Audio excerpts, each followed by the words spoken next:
Testing. Oh. Good evening, everybody. Welcome, welcome. I can see people in person, and it feels so good. Good evening, everybody. I'm Naima Bilal, one of the co-hosts of Urban Consulate Cincinnati. And here we are at 5 Points Alley, a glorious community here in our city. And we get to join together in conversation tonight. Want to encourage those of you who are finding your way here, find a seat, find a place or stand, do whatever you like. But let's get ready for some really great conversation. Without further ado, I want to introduce Mr. Billy Thomas. Hello, hello. Everyone here, welcome to 5 Points Alley, our beautiful oasis tucked in the middle of Walnut Hills. This is an exciting night. This is what this space is made for. It's for community, it's for conversation, it's for expression, it's for Black-led events. Again, I'm one of the co-founders of Cincy Nice, and we started curating and programming this space about a year ago in the middle of a pandemic to help create a safe space for our city. And we want to continue to do more, so thank you for coming. Again, I also want to acknowledge the rich history of Walnut Hills and the beautiful culture and all the people that came before us and that endearing presence that is still here to this day. Thanks to our partners, the Hale Foundation, P&G, Walnut Hills Redevelopment Foundation, and of course, Urban Consulate and all our friends that have come here from Detroit. Quick housekeeping note, there is a bathroom in the wood contraption in the back of the building here. And again, welcome and thank you so much. Thank you, Billy. It is such an honor to be hosted by an incredible organization, building community. Also, want to echo the points that Billy made about us gathering here to build community. I mean, we are back in person after, oh my gosh, almost a year and a half. And we are being joined by 3 incredible city builders, change makers, way makers, who reside right here in Cincinnati, not least Catherine Gardette, not least Destiny Thomas, and Free. So, and we are being joined by city builders from Detroit. So we'll be introducing them a little bit later, so we're super excited about that. It's a cross-city exchange, y'all. We also want to thank our partners at Cincy Nice. This would not be possible without the collaboration and vision of Destiny Thomas and Billy opening up this space to us. So we thank you for that partnership, very important. Also want to thank the Mercantile Library. Amy Hunter is back in the back at the, ooh, I see John there too. We have the whole Mercantile family has set up. There is a table back in the back. We want you to get to know the Mercantile Library. It's an extraordinary, long historied, storied institution in Cincinnati. And if you love books and you love connection and you love people, the Merc is where you want to be. Also want to thank our friend, Mr. Eric Avner. Hello, Eric. Walnut Hills resident, philanthropoid pundit, and supporter of our work. Our work wouldn't be possible without the philanthropic investment from the Hale Foundation. So, we thank you for that. Great. And so here's how tonight's going to work. Each Cincinnati guest, that's Catherine, that's Free, that's Destiny, has been paired with a Detroit guest. We call them city twins, right? And so they'll be in conversation together here on the stage for 15 minutes, okay? And so we're going to do a round robin of 3 15-minute conversations. And then, after the dialogues, we are going to break into,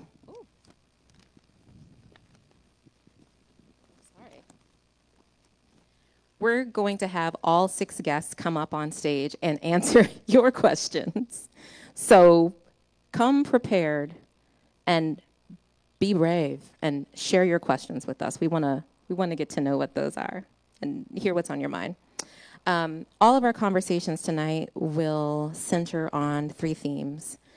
Of course, Black spaces matter, And all of those themes converge under three important ideas, and that is ownership, narrative, and imagination. So have that stirring a little bit in your hearts and your minds as you're thinking about your questions. So, one more thing before we get started. Everybody loves a good swag bag. And one thing we realized at Urban Consulate, we can hold a good salon. We can do conversations. One thing we want to try to do is give away some stuff. Everybody loves free stuff. And so I thought, well, what would I want if I came to a consulate talk? And I was like, ooh, I'd want some swag. So tonight, we have 9 opportunities, 9 winners. And I love the odds, because it's like, how many people are here? Like 30 people? 40 people? We're going to have at least a third of you is going to go home with something, right? So for Urban Consulate, we have 3 incredible swag bags. You're going to get an Urban Consulate tote, a notebook, a pencil, a button, and a $15 gift card for black coffee. For the Merc, we have 6 swag bag giveaways that include, what does that mean, John? No, am I, okay, I'm on a roll. All right, so for the Merc, you get a year-long membership to the Merc. You get a sweatshirt, a Merc shirt. You get a reusable shopping bag and a car magnet. What did I miss? You get a pencil too? Yep.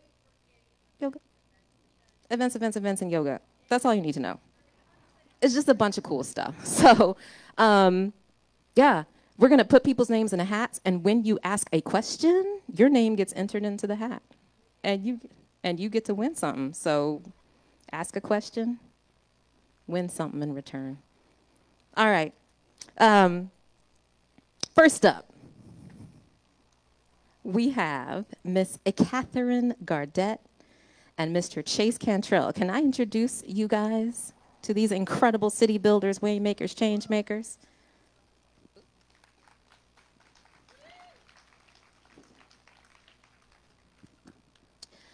So everybody knows Catherine, but I'm going to give a little bio just to like hype her up a little bit. Catherine Gardette is a right here from Walnut Hills, and Chase Cantrell is from Detroit.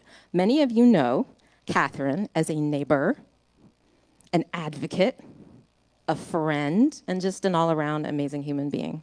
We love you so much. And Catherine is an advocate for flourishing neighborhoods and community, so perfect place to be tonight.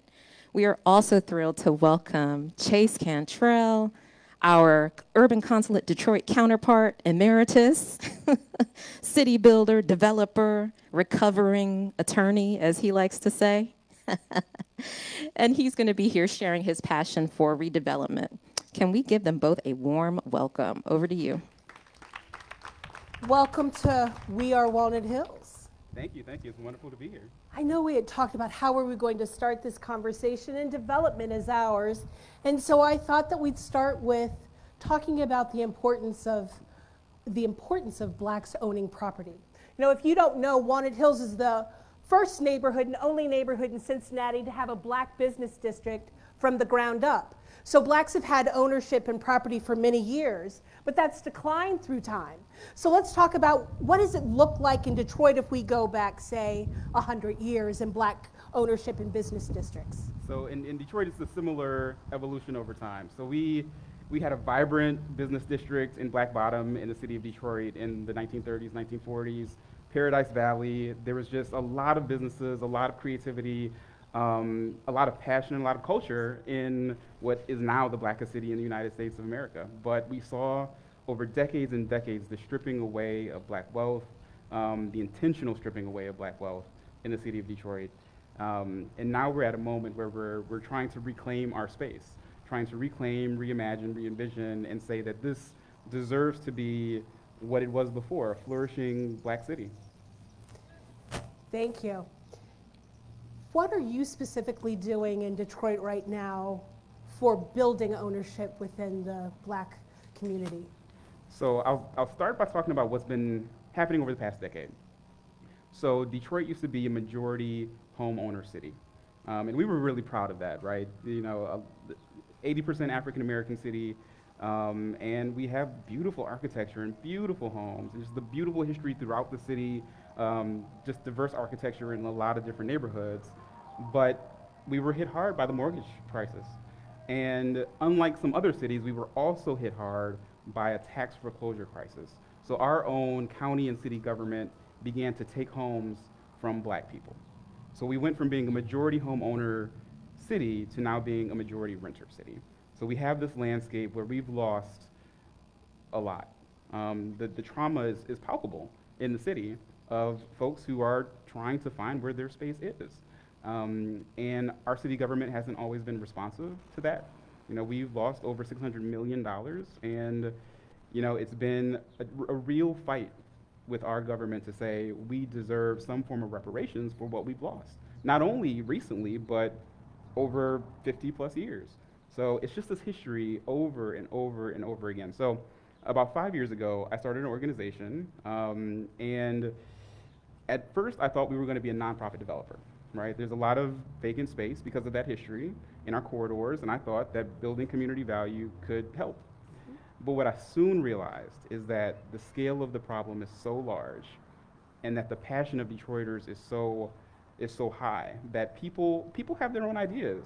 They know what they want to see in their community. Neighbors have talked to each other already. They've already visioned for their communities. All they need are resources and advocates.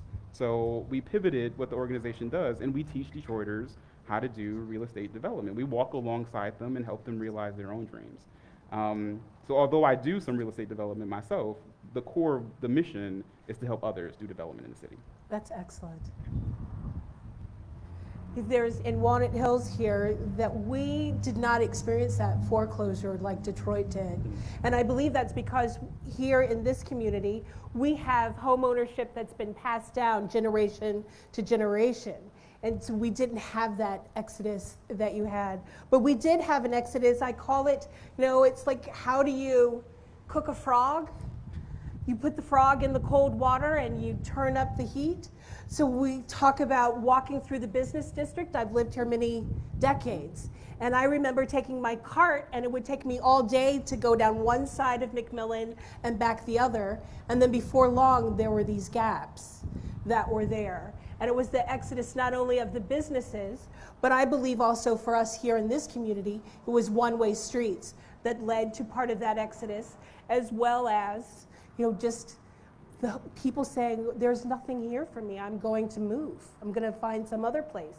And we have many neighborhoods in Cincinnati that have had strong African-American Black ownership that has gone through this evolution of up and down, and how do we make our mark today to make sure that we are represented as change comes along. And that's different for every neighborhood, because every neighborhood has its own flavor of flourishing that it does. So can you talk about making the mark? So you and your husband own a commercial property here in Walnut Hills. We do. What made you purchase that building? So there are many stories that fell ahead of that. Is that as we saw development come through the city, that there were times that a developer received an incentive to have minority business in there, but once that pattern was gone, or the need or that grant time had passed, then the rents would go up, and that they couldn't afford the rent anymore, so they were forced to move out. And seeing that, and having a family that always believed that if you own, then you have a responsibility, and that you cannot be pushed out if you were the owner. And so that's what happened to us. We literally saw that development was occurring in the neighborhood, and that there were, not only was it not just us, or people of color, but there was no one in the neighborhood who knew the history and the culture of Walnut Hills that was investing in the redevelopment of our business district. And being creatives and artists, we said, we're going to make a mark in that. That's wonderful. In Detroit, similarly, we've seen an area of the city that is called Cass Corridor. It's been rebranded Midtown, but there used to be vibrant Black businesses in Cass Corridor.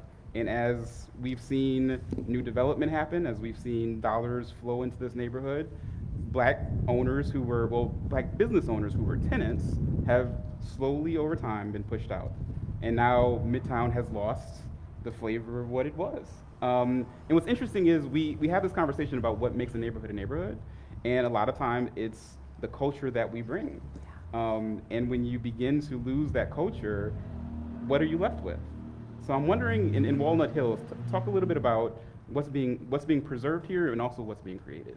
So the preservation is of that culture. It's a space like this. It's that we have a historical society that is really looking at the pluses of this neighborhood and how we have been collective. So as we say, and as you come into Walnut Hills, a diverse neighborhood since 1800, that's very true. And I stand behind that, that yes, we have been a diverse neighborhood since 1800, but that doesn't mean that we haven't had segregated quadrants. We're sitting in the southwest quadrant that was primarily an African-American community. But if you cross the street, across Gilbert, that was primarily a white neighborhood. But we had places like 5 Points, where those third places, where you would come together and you would raise your voice for the neighborhood, for the goodness of the neighborhood. I think of this space right here as one of those spaces, as well as the community of Walnut Hills having form-based codes. So we are a neighborhood that isn't considered one of the high-income neighborhoods, but when it was time to, as I like to say, pay to play with the city for form-based codes, Walnut Hills was the first neighborhood that said, we're going to invest in our neighborhood because we want to be certain that the businesses and the buildings that are built in our commercial district reflect our community. So it's that the lobbying, the advocacy, creating spaces of creativity that we keep that history and that culture going. So I know that the title of the talk talks about black space, and 5 years ago, I had never even heard that term, and now I hear it all the time, and I always ask people, what is black space? What do you think of as black space? So I think black space is defined, the way that I define it is not going to be the way that you define it, or any one of us define it. It is defined by what is our culture, what is our history. How are we, when you think how many of you have Sunday dinners that your family gets together?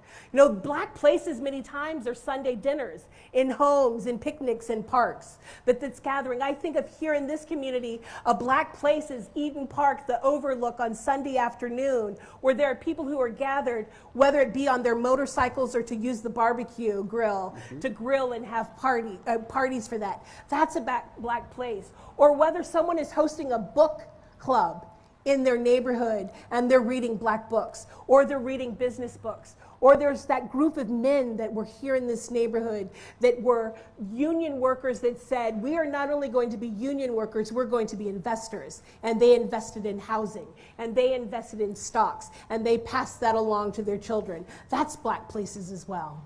And I think we talk a lot about ownership of buildings, how important it is for black people to own things, but it's beyond the building. It is. Right? It's where we are, yes. But if we don't have ownership of space, we don't get to be in place to exert that culture and allow it to flourish. So there's a nexus between the two, even though the building is not sufficient. Talk a little bit more about the black neighborhoods in Cincinnati. Walnut Hills has that diversity, but where else are black folk here? Black folks are in the West End, black folks are in Avondale, black folks are in North Avondale now, black folks are in Roselawn, Bond Hill. There are these enclaves throughout the neighborhoods. We have 52 neighborhoods. You'll find black people in Price Hill. So we're spread out. We are spread out, but even being spread out, we're collective together where we are within those neighborhoods, because there is this thing that likes to be around like. And so that culture, that black culture that is there, they are beside each other so that they can support each other. So if someone gets sick and the kids need to have someone watch them at home, they can call to their neighbor, whether it's on the phone or just yelling across the yard, I need to run out, will you keep an eye on? And they keep an eye on. That happens. So do you see the same kind of again, both creation but preservation in other black neighborhoods in Cincinnati, or is it really concentrated in certain neighborhoods that you see it? I know that we don't know how many ways black culture is being preserved in this city or in Detroit, because it would be the same question I would ask you, that we don't know where the preservation is occurring, because neighbor to neighbor is creating history in this moment by having a conversation of, do you see what's going on in the corner? How do we address that? Before we call anyone else to get involved. So I do believe that those conversations of preservation are happening in ways that we don't know. So it's easy for Detroit, and certainly thinking about property, to say we're a black city, right? We can hold on to that. We can exert that. And Cincy is closer to 50-50, right? What does it mean to talk about black ownership, black space in a city where it's not a majority? It would be the same as having this conversation if it was a Latinx in the room. That we all have a place in the communities in which we live. That we all should be treated equal in the places that we live. And that we should have a decision about what's happening in the community where we are. So even though we can't, 50-50, it's really not even 50-50 because the Latin population, the Puerto Rican population, the Filipino population, the Asian population, the East Indian population, they're all increasing within the city limits. But how do we have conversations that is equitable for all is where we need to go.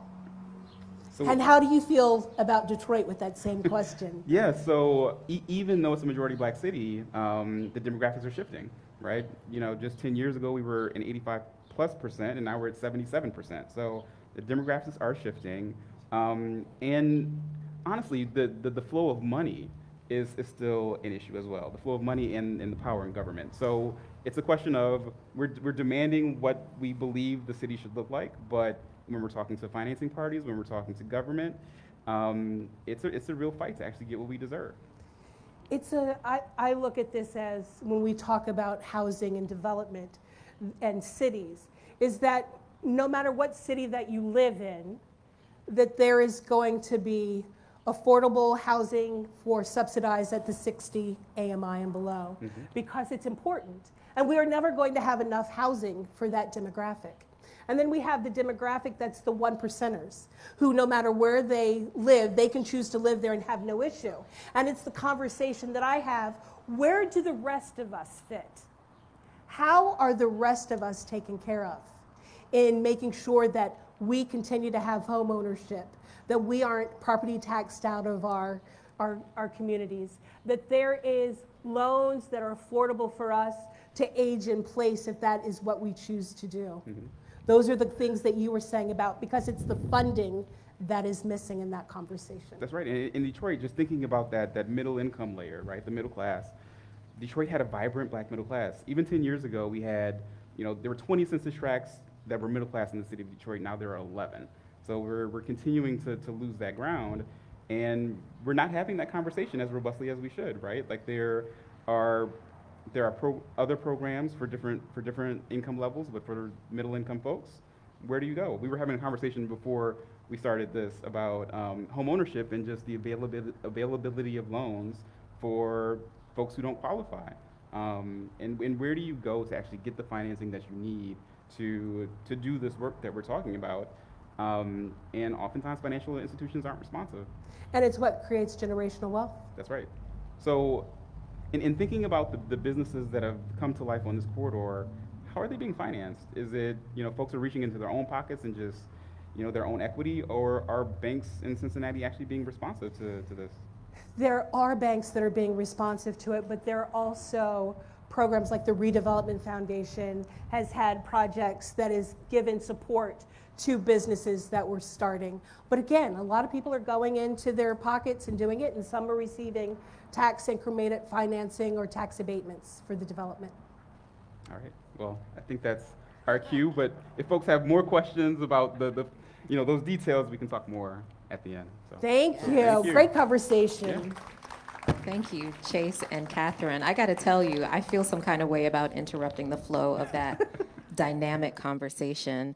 And what I'm taking away from that are many, many things, not least what you said, Catherine. When you are an owner, you cannot be pushed out.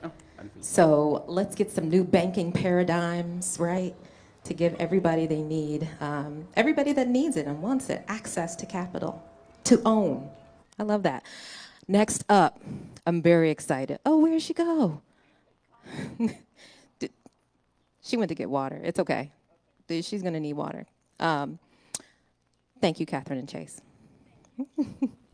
Next up, we have a talented pair, multi-dimensional artist and storyteller, Free, right here from Cincinnati, and the luminous inimitable, not to be ever matched, Lauren Hood from the city of Detroit. Free is a Cincinnati native who is a storyteller, story curator, and a liberation librarian. Ask her about her work telling stories in the Ohio River Valley, and it will transform your whole life. Also, welcome to Lauren Hood, a native Detroiter working at the intersection of Black aspiration and city change. Ask Lauren about her reparative work and her Center for Afrofuturism, her Institute of Afro-Urbanism. Yes, it is very important. I'm not going to mess this up anymore for you. Please join me in welcoming Free and Lauren to the stage. Is it on? Oh. Thank you. So first of all, am I allowed to swear? Yes. Because I need to acknowledge that this is awkward as fuck. I'm naturally an introvert anyway, so having been an introvert who was forced into a super introverted like quarantine, and then like my first time out around this many people, I have to be speaking at it. It's just super awkward. So I just needed to acknowledge that so that I feel better. How you feel, Free? So I wanted to follow up on Naima's last statement about owning land, and my first thought, like I was just passing this woman in the white, I was just like, eminent domain, owning land doesn't mean much. Because But hold on though, we're supposed to talk about imagination. Here's the thing though, I want us to take up space, being Black girls talking about Black imagination and our wildest dreams for Black space. Like we've already made it to this platform, everyone knows we're smart, they know we're accomplished, they know we have titles. Like we don't have to have any of that conversation, let's just take up a whole lot of space talking about our Black ass imagination for Black spaces. So tell me the last time that you felt your imagination was activated around what a Black space could be. So I would say that I have a very active imagination because right now I am not in Cincinnati. Yes, talk about that. Where are you? Where do you consider yourself a citizen of, if anywhere?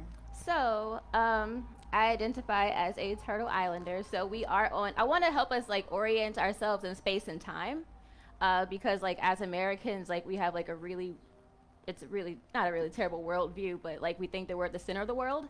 And so we are on North America and we are in the Ohio River Valley, which has existed since before humans. And thinking about Black places and Black spaces, I want us to contextualize the fact that we are a stolen people on stolen land and acknowledge that, and thinking about what that means as far as imagining on a place that is stolen. So those are the parameters when you're thinking about what a Black space is. You have to think about where you're a citizen of and what that means for Black people. So you've said before that, you know, we are diasporic kind of folks who live in certain places, but we claim, like, I live in Detroit, you claim you live in Ohio, but what does it mean to have to claim a space? Do we need to claim a space? So I think, so I've been doing a lot of healing. So a lot of you may be familiar with me with my government name, so unless you are cutting my checks, you can not use that name, but I go by Free, and that has been very intentional. And actually, a part of that process has been me sort of reconciling with my relationship to this place that I've always called home.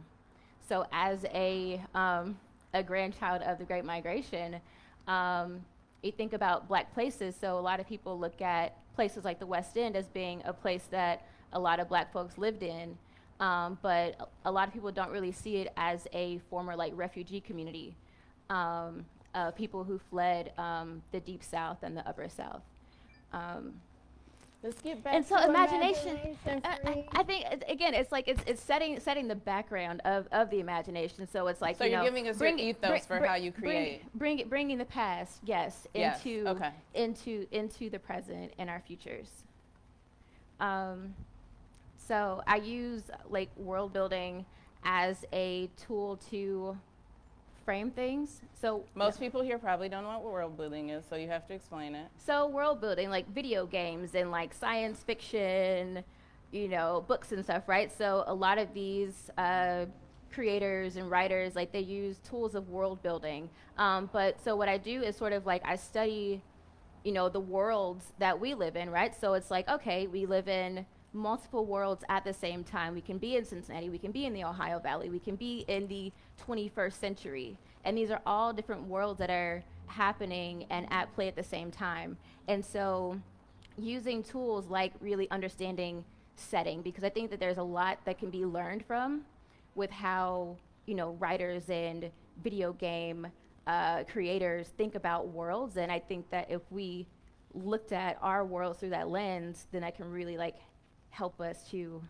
you know, get into like the tangible things, like when it comes to, you know, physical placemaking. So virtual reality kind of helps your imagination, and gaming, and I guess so.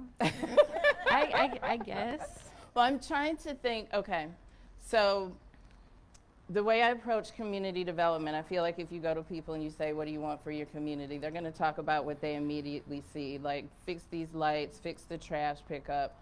But our imaginations have been stolen from us when we keep people in a present day conversation. So I'm always trying to figure out how to create space for somebody's wildest dreams to show up.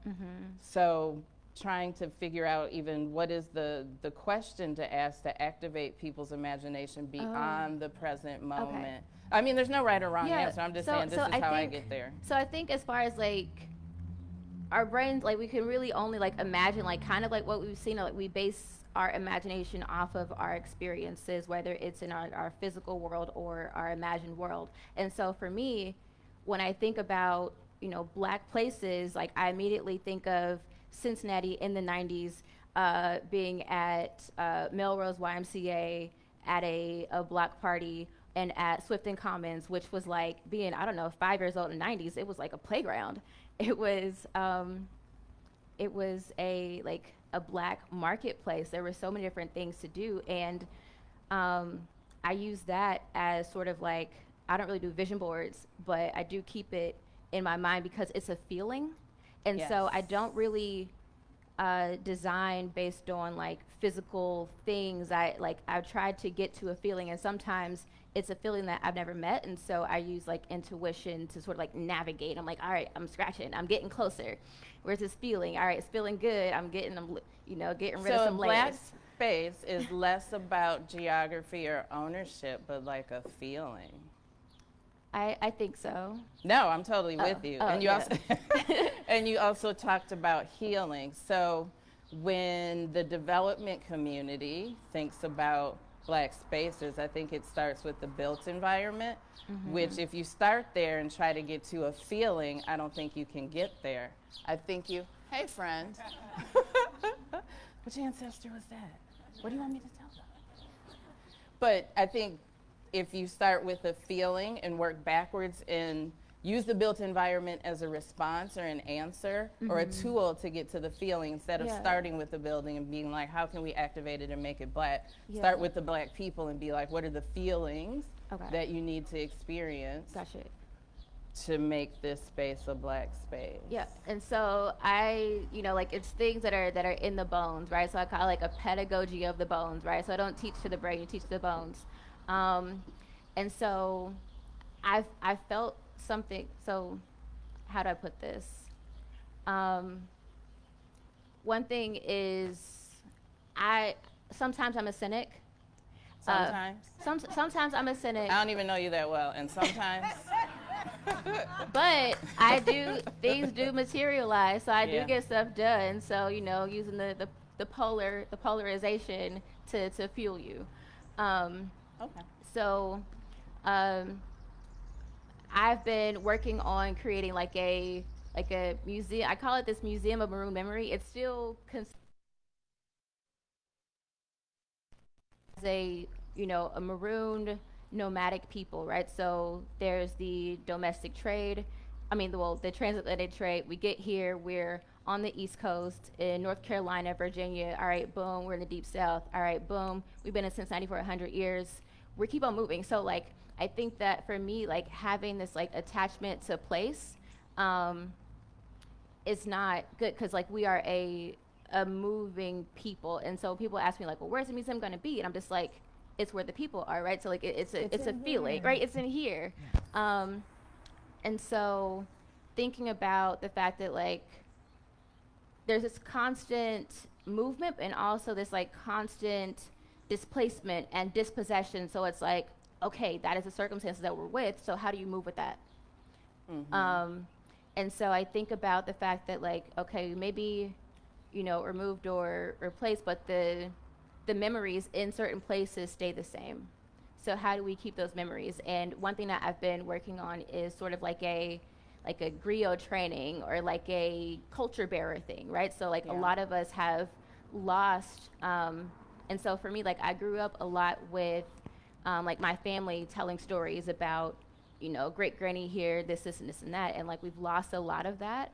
And so getting people to learn more about the local history and culture to make things like meaningful. I know we're talking about like imagination and feelings.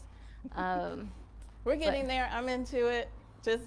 But I think what you're getting at, though, it's interesting that we're following like a Black ownership conversation, which implies that you are kind of stationary and attached to what the land or the building that you own. But I feel like the case you're making is that it's okay to be not attached. Yeah, I feel like and it's to embrace it's okay to be like connected, but not like attached, right? So like sometimes like I feel like when people get attached, they're like, well, I'm from Cincinnati, and you're like, no. Yeah, Granny moved to Cincinnati from Montgomery. You're not from Cincinnati. You know, we're from this like longer story of all this movement. And for me, like that's been very healing. And so we can have a connection. Like it's okay.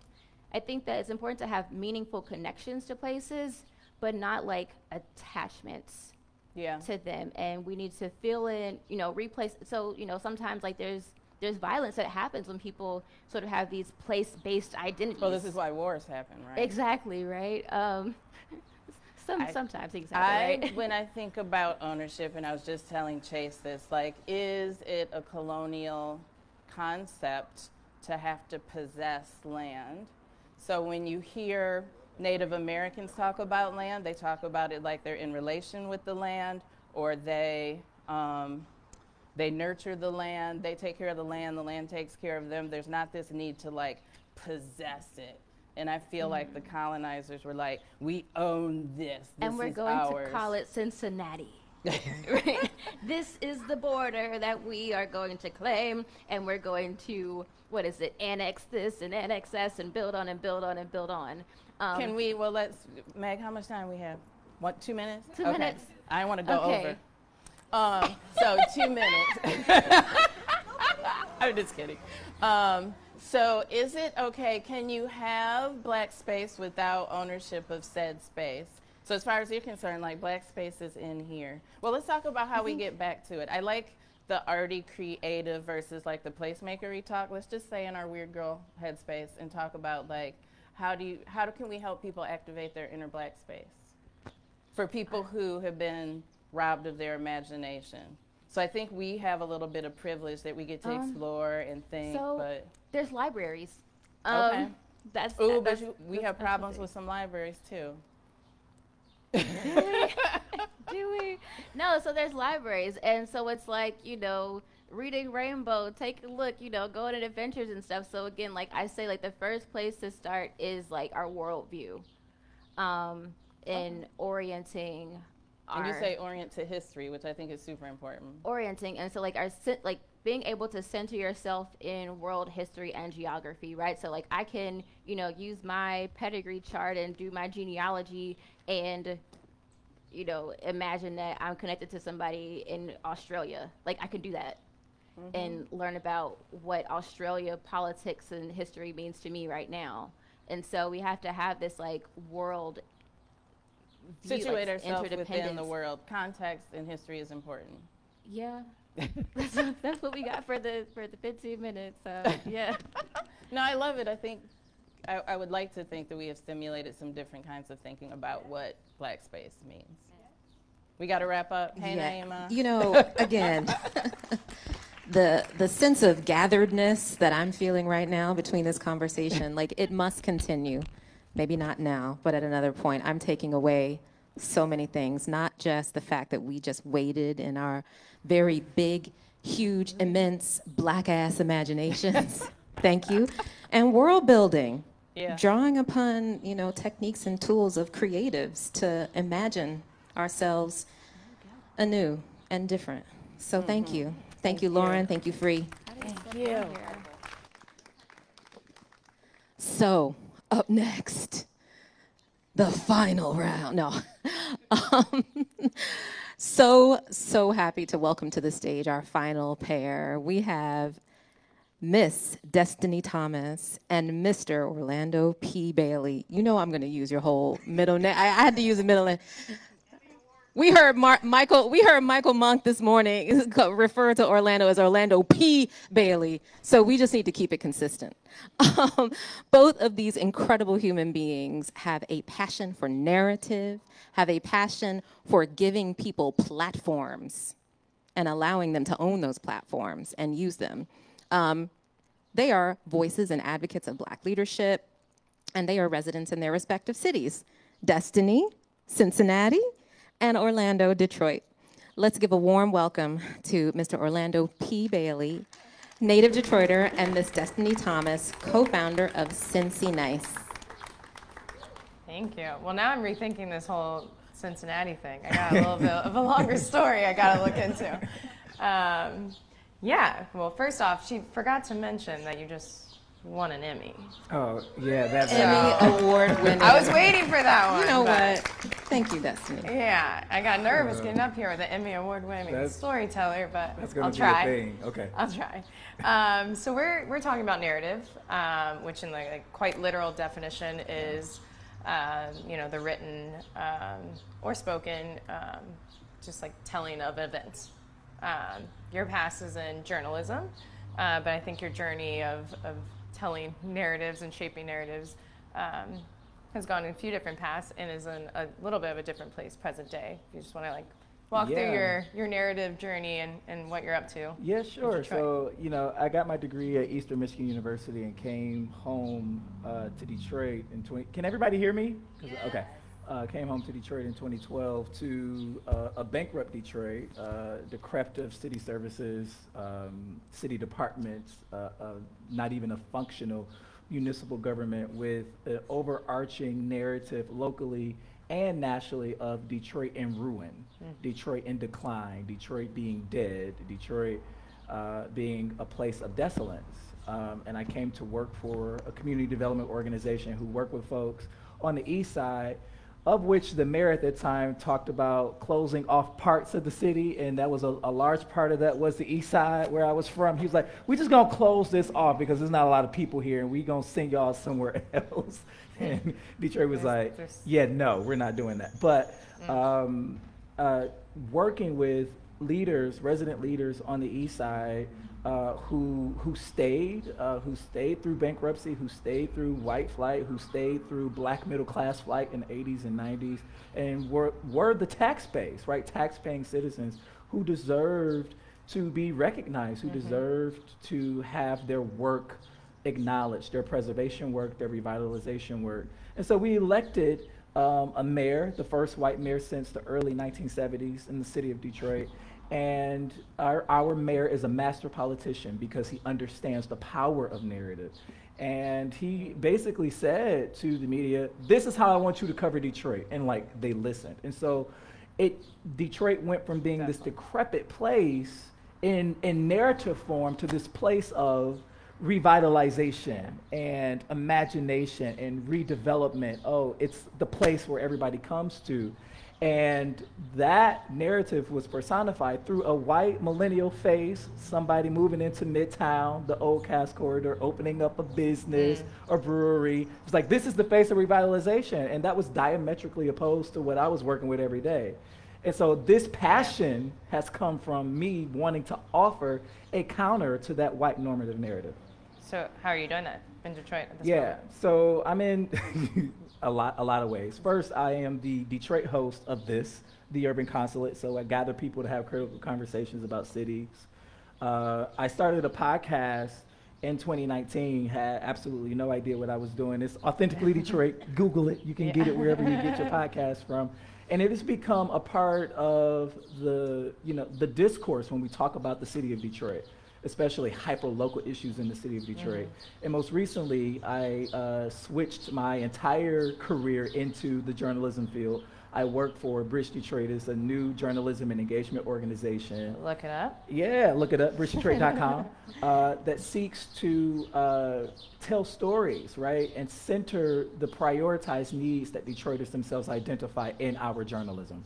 So I've been doing that for a little over a year. Yeah, incredible. Yeah. But I want to know a little bit about you, and we can get into, Yeah. the other narrative casting space about Cincy Nice and what you guys are doing and why you saw that there was a need to start Cincy Nice and do what you're doing, Yeah. especially this place. We're talking about Yeah. places. Let's talk about this too.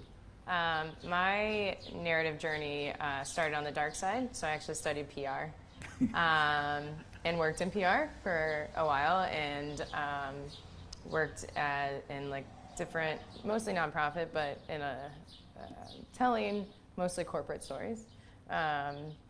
And I ended up working in tourism, and very specifically in just storytelling about a place. And actually spent quite a bit of time looking at Detroit and seeing how they were telling stories, because we wanted to say the same thing about Cincinnati. Oh Lord, who did you look at? Yeah, no, like the stories of this is what revitalization looks like. It's a brewery. It's which it is, but there's also other things happening, And I, quite honestly, it was the disconnect with that. We did a lot of hosting. You take someone to eat a cheese coney enough times, you realize that if the story is about a cheese coney and not one black person in the city owns a chili parlor, then what is the impact that I personally am having on my community? And I think there was this like swarm of thoughts about, what responsibility do I have as I share about a city that I am proud of, about a place that I'm proud of, to bring more people and more of a real look at what the story is. I even mentioned, you guys walked around Vine Street. We would take a hard turn and make sure you didn't see Northern Vine, but that's part of the story too. And I think we walked up Northern Vine. Being in a tourism space, you brush over a lot of things, and I didn't have enough of an opportunity to say, here's the feeling of the city, which I think someone mentioned that earlier, and I think that's really what Cincy Nice became about. Of you can bring someone here and still show them that there's issues, but if you can show that the feeling of the city is this place that wants to improve itself, that there's neighbors that gather, that there's people that want to create spaces and join for conversations, then the same story is happening. It's about revitalization, but you included the people that are it's a full picture. And it was just kind of all those thoughts of like, what does it really mean? And even further back, I'm new to Walnut Hills. Walnut Hills is my new home. It's new for me to live in a black neighborhood. I grew up in a white suburb. I grew up biracial. I would have not guessed that I would have been running a black forward organization. We call this place a black-led space. I think if you combine me and Billy, we got one black person officially, which sometimes makes me feel uncomfortable. Not that that's how I live my life, and I've always been perceived as the black person in the office. The other part of it was that in the tourism industry and every job that I've ever been, I've been the only black person, and I think that in reflection, there was a lot of I felt like I had to get to the place and preserve my seat to tell these different parts of the story, and then I just decided, we're allowed to cuss, no, I won't say that word. But basically decided, forget about it, and I'm gonna just create my own space and start telling my own stories and do it in a way that feels right. So Cincy Nice kind of came from my side of the storytelling piece. My other co-founder worked a lot in inclusive entrepreneurship, which I think is part of any of those stories of revitalization, of creating joy, of hope, and all these feelings that we wanted to bring together. But what Yeah. you're saying is it's important to name how narrative is a tenet of power in the United States. I mean, what is Hollywood but ethos or an echo chamber of power that tells stories and cascade narratives? And you were talking about, and I also want to name that narrative and platform go hand in hand, and you were talking about being the only black person in some of these spaces that get to write down historical facts, that gets to write down and disseminate where to go, who to talk to, what's cool, where not to go, make that sharp turn so you don't go up, North Vine. And so we have to acknowledge and name that narrative. Jason Reynolds put it this way: it affects how we show up in places. It affects how we think and purport ourselves in places, right? Yeah, and how people feel about themselves. And I think that's the other part of, I wasn't feeling good about myself. I think like from a selfish level, it came from me really looking and being like, I feel horrible, and what does that mean?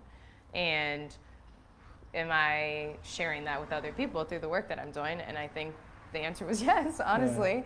Yeah. And I think all of that has been this whole thought of like, what does the system of narratives mean? And the platform, so something like a Bridge Detroit, we don't have that similar platform like that. I think a lot of our thinking has been around a little bit more performative narrative work. So we've, just like a little bit of a sidetrack, but we've done a lot of things, and I would say even 5 Points is a little bit of a performative art piece of like, here's a corner of the world that we've carved out for us, and like we get to say what happens here, and not always, but for the most part, we don't own it yet. So talk about ownership. I don't get to make all the choices of what happens here, but I have more authority to say this is what I want it to feel like when you're in this space.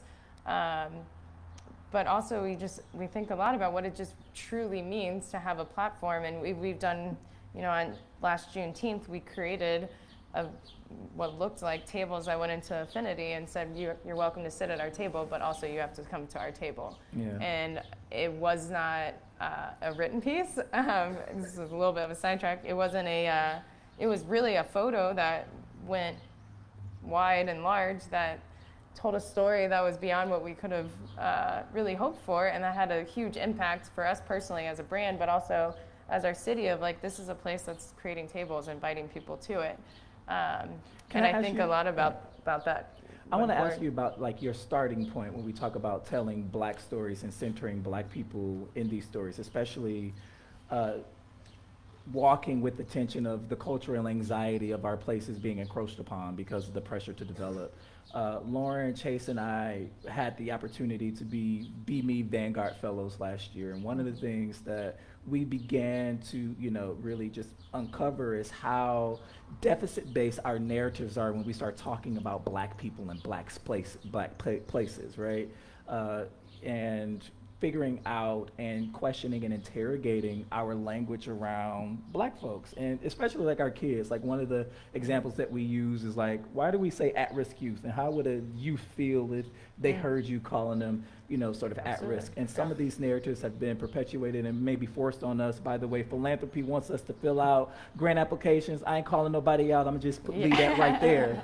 But how do you start with the asset, and how do you make sure that the narrative is still respectful and with dignity and with respect? I think still figuring that out. I'm still figuring it out every day. I think that, well, as I look back, we weren't even saying we were a black organization at first.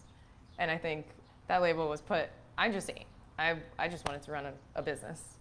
And it's not that I want to shy away from that, but I think all of a sudden when this is a black business, this is a black space, there's sometimes limitations or assumptions that are put on it, and I don't always think it's necessary. I mean, I think even recently I'm trying to tell a story with the ARP funding of why we needed a project funded, or why that it wasn't equitable enough for us, and why there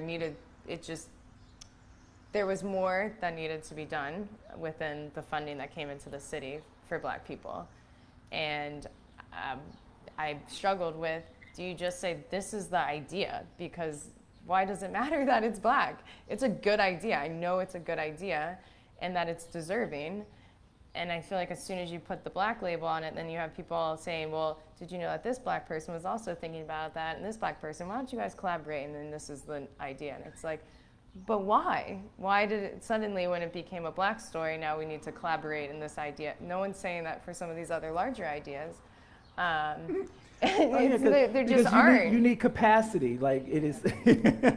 But why? You know, Oh yeah, you know what I mean? legit, So, yeah. and I think even so, I'm not sure is the answer, because I think we went with the strategy of like, this is black and it is needed because it is black, and I think that for me, and I don't know, it's just fresh, but I think that it again felt like I was in this place of where I was working at before, where I'm telling stories that don't feel like the exact way that I want to tell the story, because I believe in this space. I believe in the vision that we have for creating more around this space. And I don't know that it needs to be qualified, because no one's saying this white idea is great. Yeah, legit. It's just a great idea. Yeah.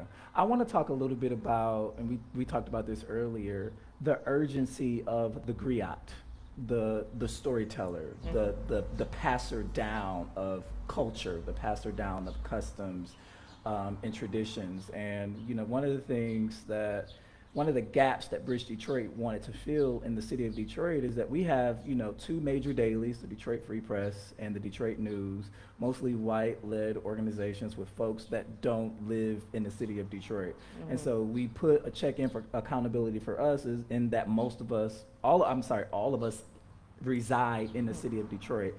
The newsroom is reflective of the demographic makeup of the city, the largest black city in America, right? And we don't have a reputable black publication telling black stories, right? And crystallizing and amplifying, you know, black culture. Talk about urgency, you know, in this moment where place is changing, right?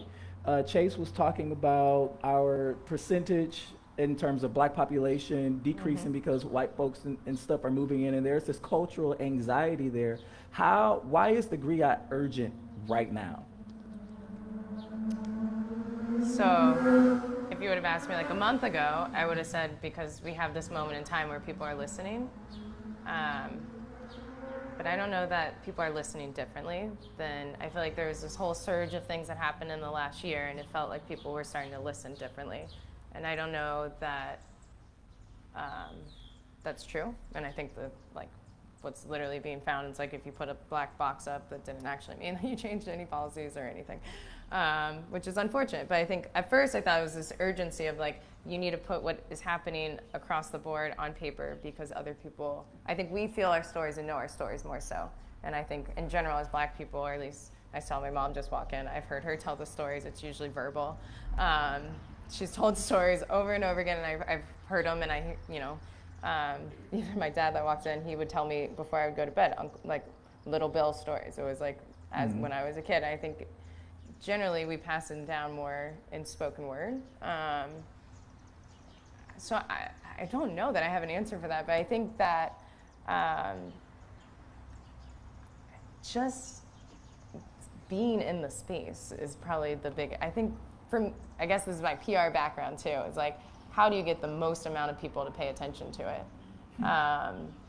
Because I think our stories are still there, and maybe I'm wrong and there's other pieces of it, but it feels like our stories are there, and we love them, and we pass them on to, I tell my nieces the same things that my mom tells me. Like, I feel me passing on those stories, but I don't know that the people that need to hear some of these stories of like what it felt like, in Lincoln Heights, I spent a lot of my youth in Lincoln Heights playing in front of my grandpa's church, and it's like, I don't know that feeling exists. And even when I live across the street from a playground, and I just don't see people spending time in the same way, whether because they don't feel safe or because around them's not black. But the record is important though, right? Well, you're the journalist, I'm the PR person. Yeah, I'm going to say that the record is important because systematically, I would say, within the journalism industry, black folks have been locked out of being able to be on the record as an expert, as an experiencer of humanity, not just the subject of something that is subjugating them, right? Yeah. And so I think the urgency for our griots is to continue to tell the story, because that starts with imagination, that starts with history, that starts with all of the things that we've talked about, right? But to put it on paper, right? Because somebody that is as curious as an Orlando Bailey or a Naima is going to be on Ancestry 100 years from now, trying to figure out, who am I and where do I come from, and like, who are my people, and what place and time did my folks find themselves in, right? Yeah. I think that's the urgency. I think there's also, I gotta tip my hat to Jason Reynolds, who did an interview with Kristen Tippett about the urgency of putting our elders on record. He said, you know, a Senegalese tradition is that when an elder dies, a library has burned, right? We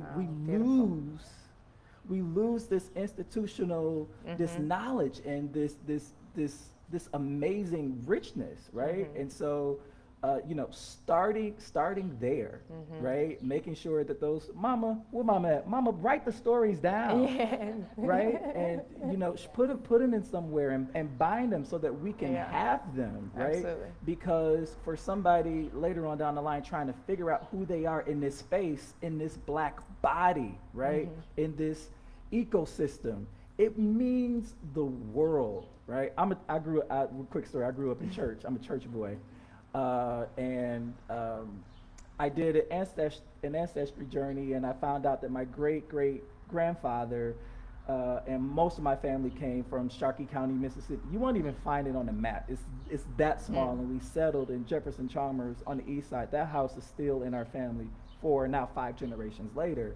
And I found out that my great-great-grandfather was a preacher, a traveling preacher, and people would come from all over to hear my great-great-granddaddy like preach the gospel, right? And I'm like, that's why I am the way that I am, right? That's why I love church. But he was, Lauren Hood talks about this black audacity, right? He was audacious enough in the 1920s to put pastor on his census tract when everybody else in the house was a sharecropper, right? Like, that's, for me, I'm like, I know why I'm here, because I have the record, right? I'm able to see it. I'm seeing his signature, right?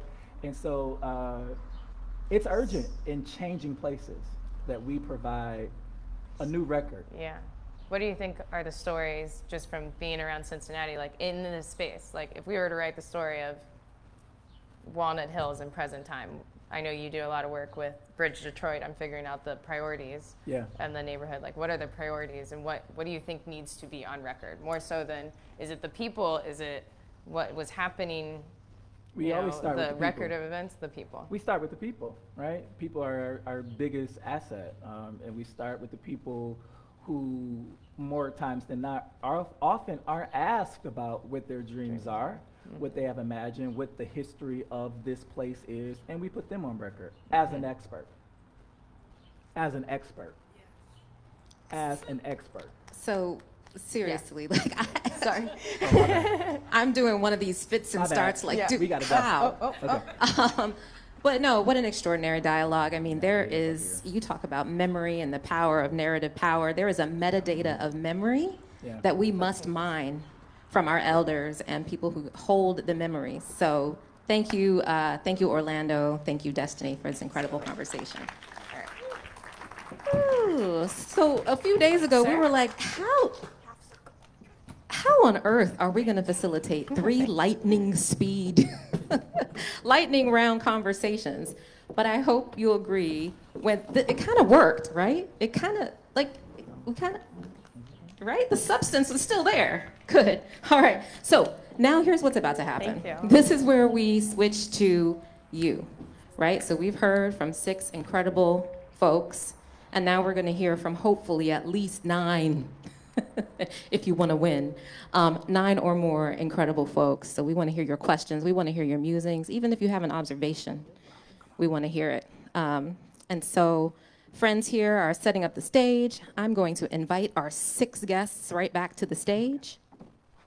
And we are going to get this section. Bless you. Look, I grew up in D.C., and we used to say, we're going to get this poppin'. I don't know if we say that in Cincinnati.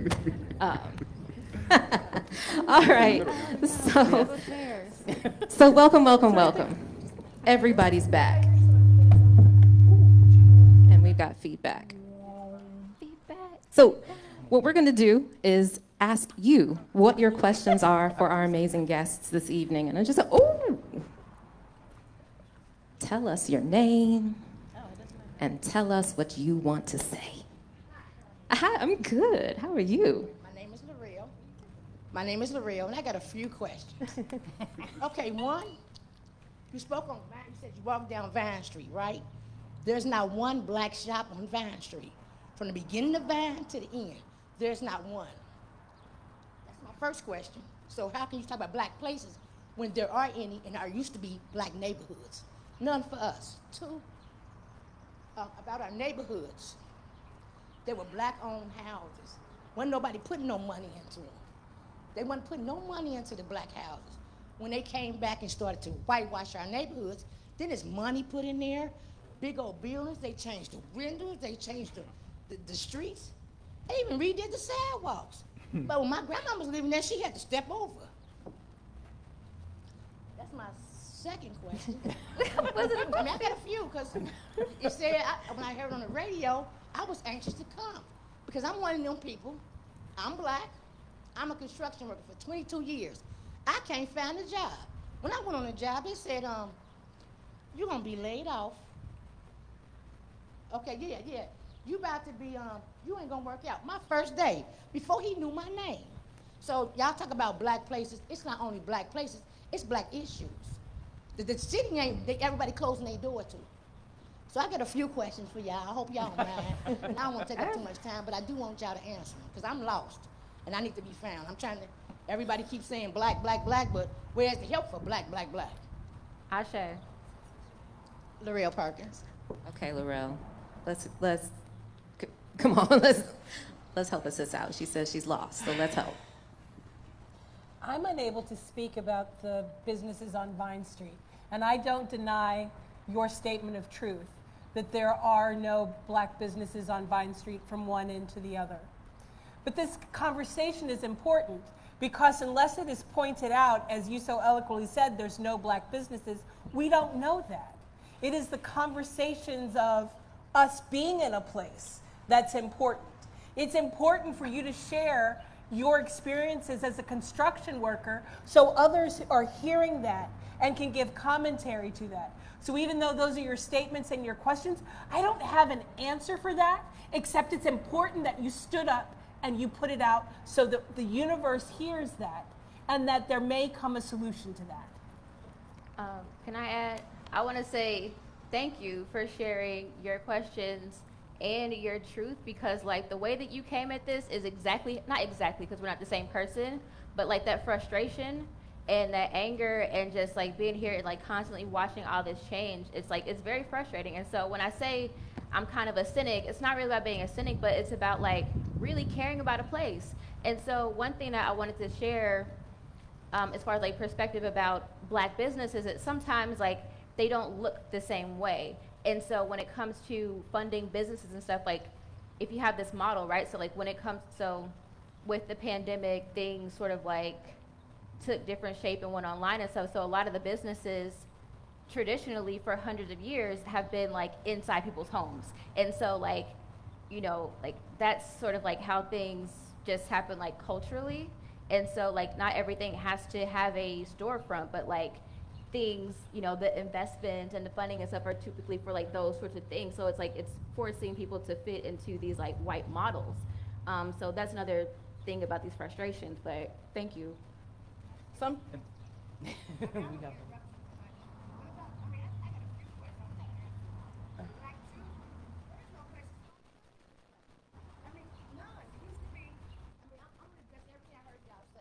But even the parks aren't the same anymore for black children to play. I mean, it was a place that the kids could go and play. They made them water parks. You had a place where the teenagers would go play.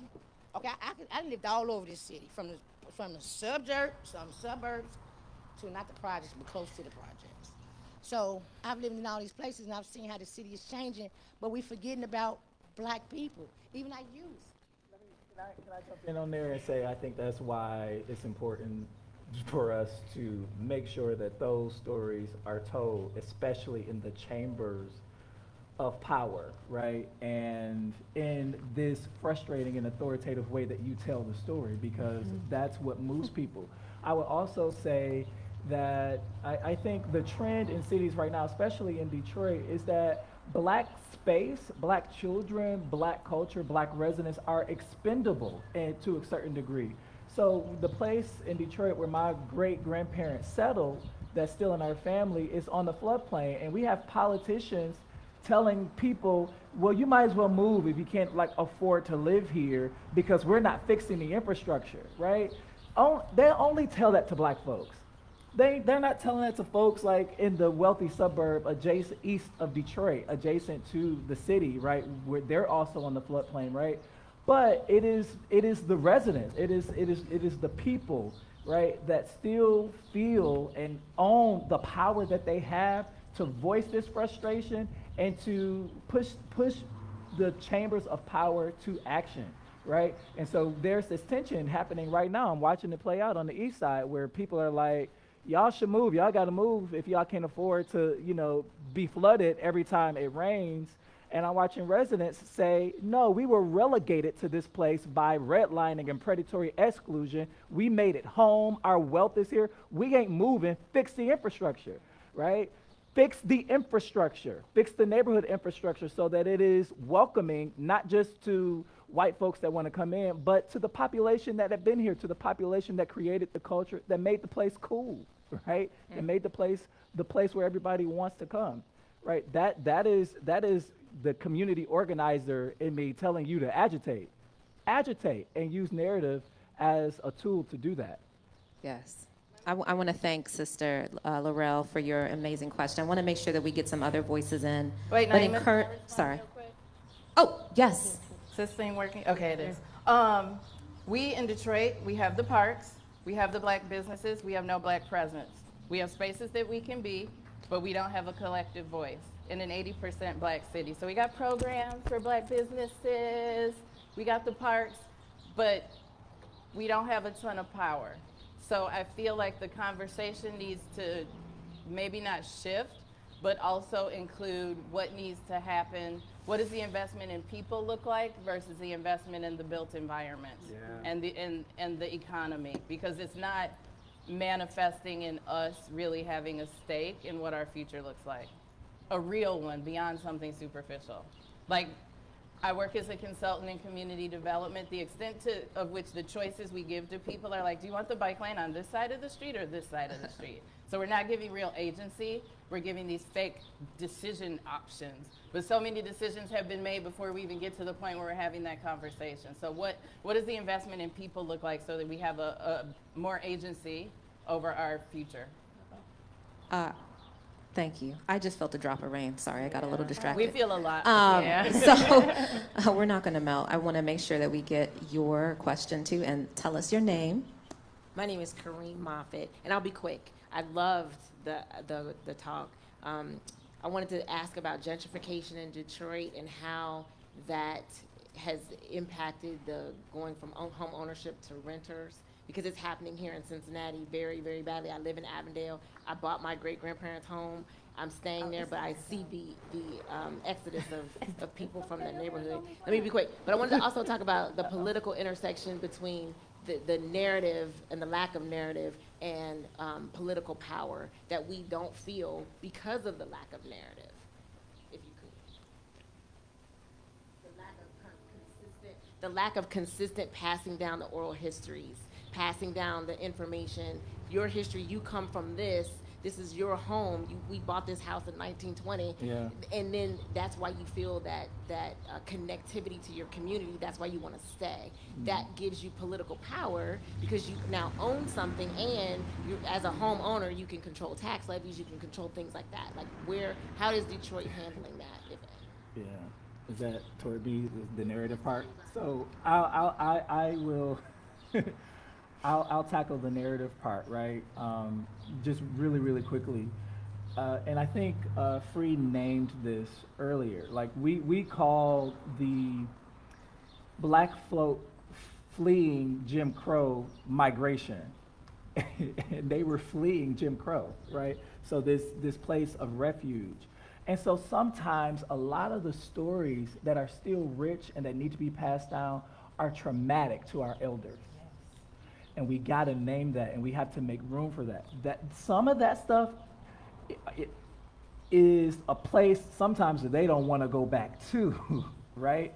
And so I think, as folks, get older, and as people like you, people like me begin to push on them a little bit, then they'll open up because, but we have to give space for that. A lot of that is revisiting trauma that they don't want to revisit. And so we have to be better about asking the right kind of questions, or, asking elders that we aren't necessarily, connected to in our family. Who else in the neighborhood who would be willing to talk, right? Knock on your neighbor's door, Miss Johnny Mae down the street, what have you. She also asked a question about gentrification. I could talk about that, but Chase, we can all do it. We could all talk about that, but I guess I'll chime in. So the way that I think about gentrification is not just like the physical displacement of a person, but the physical, economic, and cultural displacement. And we're seeing all three in the city of Detroit. Thinking about what it means to have black space and black places in Detroit, like the cultural things that we have lost. I talked about Cass Corridor earlier. We have lost these spaces that were culturally rich, that we inhabited and that were really for us. The state took over, or I should say our city gave away Belle Isle. It's the crown jewel of the city of Detroit. It's a large island park that was like the core of black culture in the city. I mean, I think of Will Smith's Summertime in my head whenever I think about what happens at Belle Isle, but now we are heavily policed. We are no longer let on the island in the same numbers. Like the culture that we were able to inhabit at that space, we no longer can in the same way because we now allow the state to police it, the Michigan State Police. In terms of the economics, there are hundreds of millions of dollars flowing into the city. We have J.P. Morgan, we have Huntington and TCF, we have all kinds of philanthropic foundations, Kresge and Knight and Kellogg, who are putting millions and millions of dollars in the city of Detroit, and there's always these questions of where is that money going? What's the impact for the people? And the way that the decisions are made are just honestly economic violence against black people. We ask for resources. Again, it's like the question of if you say it's black, do you actually get the resources that you need? But oftentimes we see that even if we do get financing, right? I'm doing a construction project on the west side of the city, and oftentimes the financing that we can access is either far more expensive than our white developer counterparts, or it doesn't allow us to build equity in the same way. So although, sure, I'm able to do a development project and the financing institution is saying that we want black developers, great. It actually ends up being a more expensive project that doesn't impact me and my black business partner positively in the same way that white developers can. So we are seeing, cultural displacement. In terms of the actual displacement of physical bodies, like I talked about earlier, the tax foreclosure, we have lost. If you can go onto Google Images and just, you can look at various neighborhoods in the city, but you can see from 2012 forward, like you would lose one house, then 3, then 5, and there might be one house standing. So like you can actually see on Google the evolution of our neighborhoods, and it's not just the physical environment, like the trauma that we hold in our bodies being in the city, like having to have witnessed that is real, and government never talks about that. So how do we heal ourselves when we're still losing? Say it. Reparations. Thank you for your question. Okay, we're going to do, sorry, Naima. Go ahead. We're going to do there's a couple questions from online. So this one's actually for you, Lauren. What questions have you asked in community that spark radical imagination about what places could be? I don't know about radical imagination, but I've asked people to fantasize about or tell me of all the places in the world you've ever been or wanted to go, what was your favorite? And surprisingly, the last time I asked this, I was working on a planning process over by where Orlando lives. The first woman to respond said Black Bottom. So I don't know if you here know about the Black Bottom neighborhood, but it's our thriving black community that was decimated for a freeway. But everything that you hear about it in urban planning school is about how the rough shape that the buildings were in and the infrastructure, and how its days were numbered from the beginning because it was just in such poor shape. Why then in this conversation where the woman could have said Milan, Paris. Why was she like Black Bottom? Well, I asked her, and she said it was about the relationships. It was about the culture. She was like, well, we owned everything there, and we knew everybody there. So there's something about the network. When you walk into a place, it's not just about Black people owning things for ownership's sake. When a Black person walks into a space owned by a Black person, you are likely to get better treatment. And I realize I'm making sweeping generalizations here, but this shit is true. Like, you know that if you get bad service, it's not because of your race. It's because people haven't been properly trained, which happens a lot of times in our community, let's be honest. But at the core of it, you know the bad service isn't because of your race.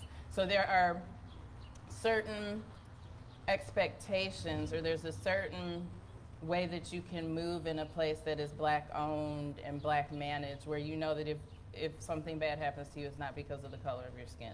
There's a certain level of comfort there. So this is why this woman picked the city that doesn't even exist anymore as like her, you know, her Black utopia was Black Bottom. Okay. Next question. Tell us your name and ask your question. So intense. Hi, my name is Tony. How are you guys doing today? Good.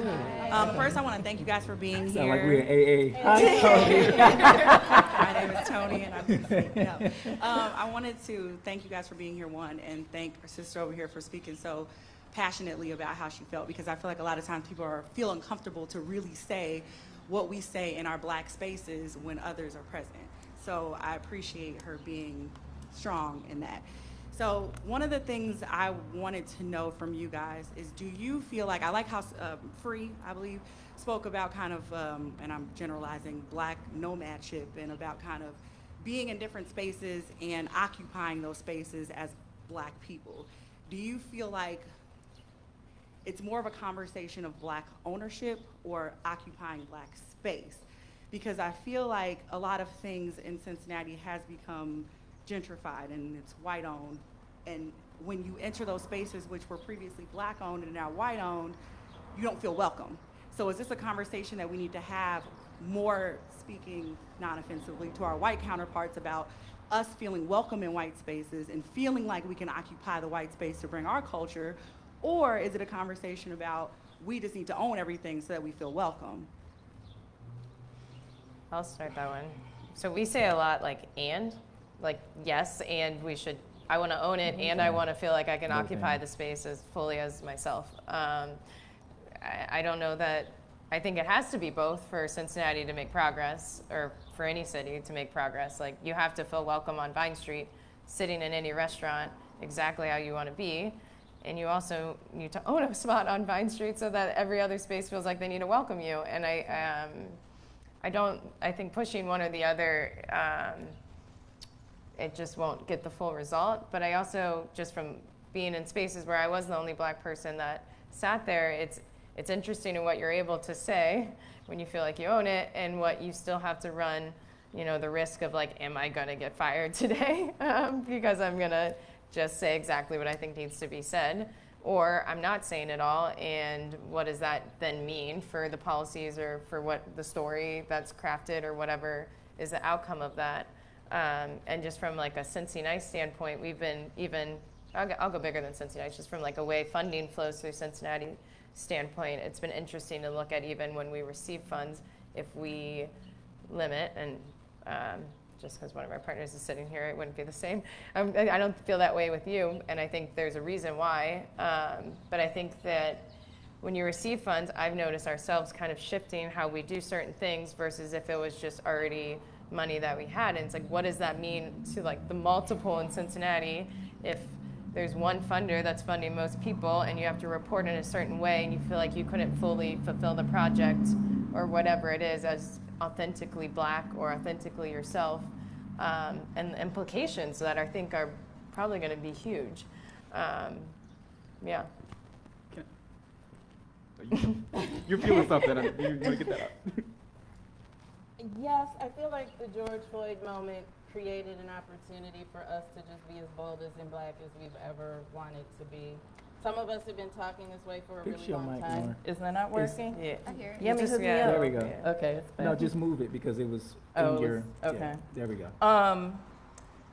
And I feel like it's all about relationships when it comes to funding, and I've heard my funder is watching, but I was at a place where I was as bold and black as I am right now a few years ago, but the moment wasn't there, and my funder was like, "You doing too much." I lost my job and my title. I became very depressed. I kind of felt like an outsider. People stopped calling me. But it's a happy ending because I got a new funder who was like, "We appreciate your boldness. The moment is here now." So I now have more money than I got from the original funder to embody my boldness. I got it because I'm bold and not fitting into anybody's mold. And I feel like I'm very privileged that I had a relationship with the funder that he was like, and we've all gotten money from this funder. We love this guy. But because he's very intentional about doing big, bold black things in the blackest city in the nation. We're an 80% black city. How can you not do black things? So there's this we have a black funding trifecta. 3 of the foundations there have a black program officer, and they meet regularly and they plan. Like, I don't know if I'm supposed to say this, but the funder was like, "Hey, Lauren and Chase, y'all got any big, bold black ideas?" Like, we didn't even have to, we've been in communication with this person over the years, just talking about stuff. Like, didn't go to him with an ask necessarily, but just in conversation about what's happening. So then a moment arrives, like, "Do you have any big, bold black ideas? I think the world is ready for your big, bold blackness."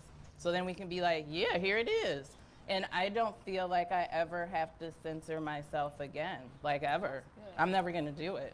I never did before, but Yeah, I now, was getting ready to now say, the I was money is getting meeting me at the moment. Yeah. And I dare somebody to tell me what I can and can't say. I know that's I feel right. like he encourages the boldness because it's what we need to do this right. The reason we do development wrong is because we haven't been as bold as you in talking about the stuff.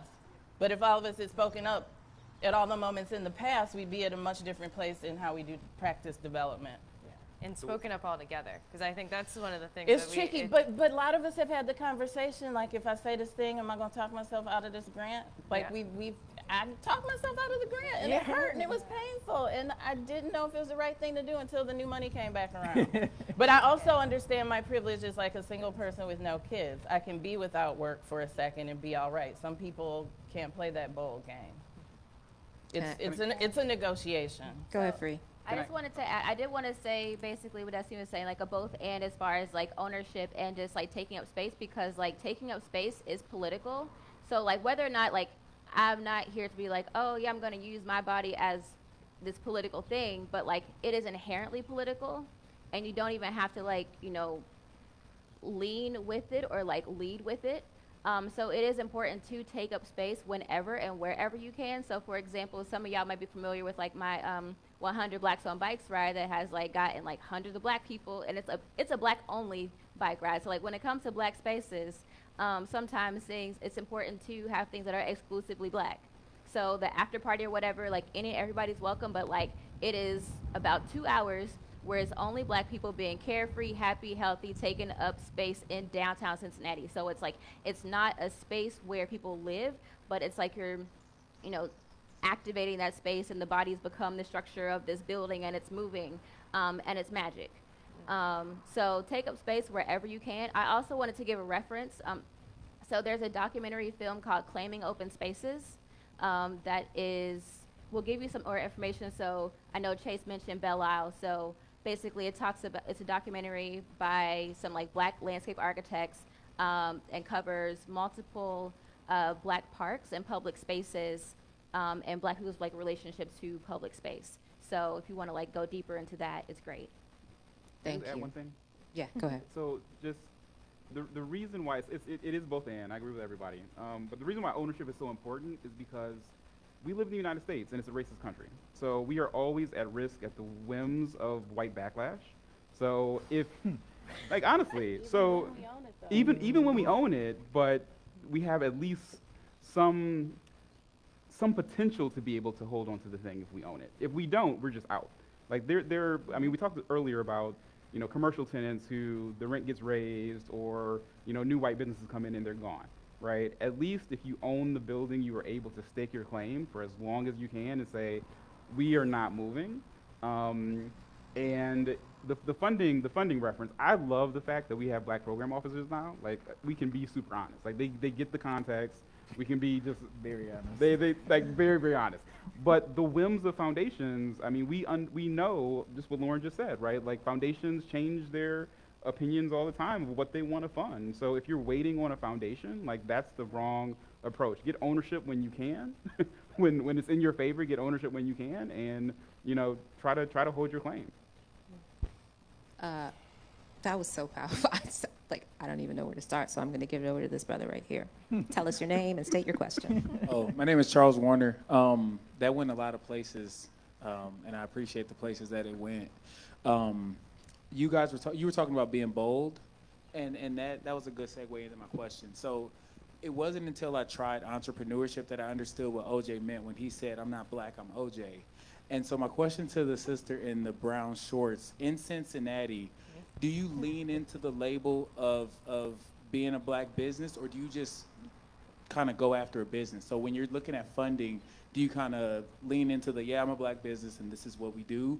Or do you kind of just try and put it out there as a business and hope that a funder funds it on par with your peers? Both. I think it's a storytelling piece. For the right person, I am the blackest person. I live in Walnut Hills, and if that will get you to fund my idea, then okay. Honestly, I don't know if that's the right path. Yeah, or if I feel like my idea, which is most of the time, genuinely is solid and it's researched and it's quality, then it is 100% my idea. But I also live in a space where it doesn't always matter what my idea is and how good it is, and so it depends. There's, in terms of taking up space, there's been times when I've worked on projects that I don't even want to be there, honestly, but I feel like because they're willing to hire me, I'll do it, and I'll sit there and I'll say, I think that they think that I'm going to be pretty quiet, and it's not usually the case. I call it my Barbara Jean coming out of me, because I see my mom look at me. Sometimes it just comes, it's a little bolder than I intended, but I don't know. I think that I'm still figuring it out. What you're speaking to is like this duality, or Yes.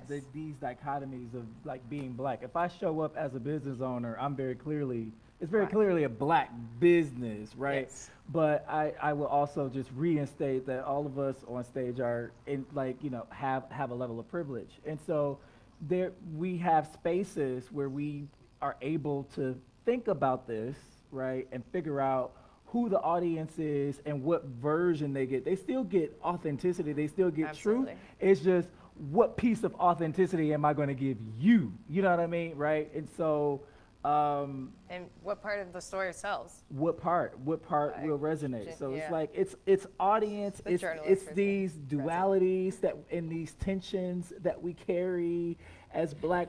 We. Lauren and I always talk about this, about our palate being colonized, because we like the gentry spot. we like some of the gentrified spots in the in the city. And our wallets can afford it, right? But I still right. But then I still like to say I'm straight up East Side. What up, though? Like I'll throw up the East Side in a minute. And so it's this. I'm very much both, right? I'm very much all of that, and that should be okay. But, sometimes for us, especially those of us who have started businesses or are on an entrepreneurship journey, code switching is a means for survival. Well, So I'm going to give a different perspective, Okay.